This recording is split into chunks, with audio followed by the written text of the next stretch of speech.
आपण पाहताय royal media news. या बातमीचे प्रायोजक आहेत श्री गणेश वेलनेस अँड सराफ हडपसर पुणे। लोकसभेचे बिगुल वाजलं असून लोकसभा निवडणुकीची धामधूम सर्वत्र सुरू आहे। जिल्ह्यामध्ये पुणे, बारामती, मावळ आणि शिरूर हे 4 लोकसभा मतदारसंघ आहेत।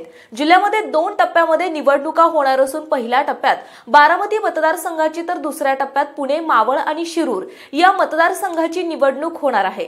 भारत निवडणूक आयोगाने दिलेल्या सूचनांचे पालन करीत पुणे शहर आणि जिल्हा निवडणूक शाखेने मतदार जनजागृती करीत प्रचार आणि प्रसिद्धी यावर भर दिला आहे। लोकसभा सार्वत्रिक निवडणुका निकोप वातावरणात आणि शांततेत पार पाडण्यासाठी राजकीय पक्षांनी सहकार्य करावे असे आवाहन जिल्हाधिकारी डॉ. सुहास दिवसे यांनी केले।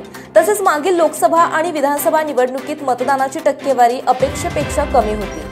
शहरात आणि जिल्ह्यात मतदानाची टक्केवारी मागील वेळेपेक्षा यावेळी वाढली पाहिजे।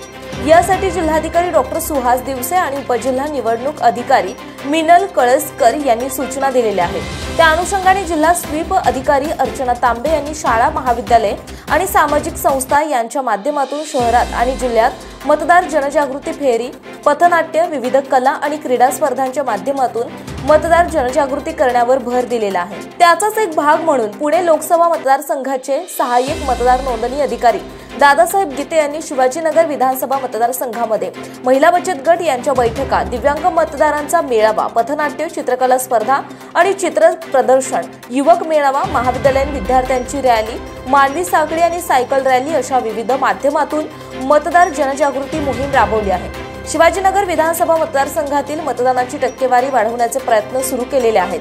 यासाठी पुणे महानगरपालिका समाज विकास विभाग, शाळा आणि महाविद्यालय याबरोबरच सामाजिक संस्था यांचे विशेष सहकार्य लाभले आहे। आमच्या मतदारसंघाच्या वतीने राबवण्यात येणाऱ्या स्वीप ऍक्टिव्हिटी म्हणजेच मतदार जनजागृतीचे फलित पुणे लोकसभा निवडणुकीमध्ये 2024 मध्ये दिसून येईल। निवडणूक आचारसंहिता जाहीर होण्यापूर्वी मतदार जनजागृतीची पहिली फेरी पूर्ण झालेली आहे। यामध्ये मतदार नोंदणी करण्यावर भर दिला होता। आता आचारसंहिता जाहीर झाल्यानंतर आम्ही प्रत्यक्ष मतदानाची टक्केवारी वाढवण्याकरता जनजागृती करण्यावर भर देत आहोत। आता होऊ घातलेल्या लोकसभा निवडणुकीत मतदानाची टक्केवारी वाढलेली असेल असा विश्वास शिवाजीनगर विधानसभा मतदारसंघाचे निवडणूक नायब तहसीलदार सायली धस यांनी व्यक्त केला। महाराष्ट्रातील ताज्या आणि महत्त्वपूर्ण बातम्या पाहण्यासाठी आजच आमच्या रॉयल मीडिया न्यूज चॅनलला सबस्क्राइब करा आणि बेल आयकॉन प्रेस करा।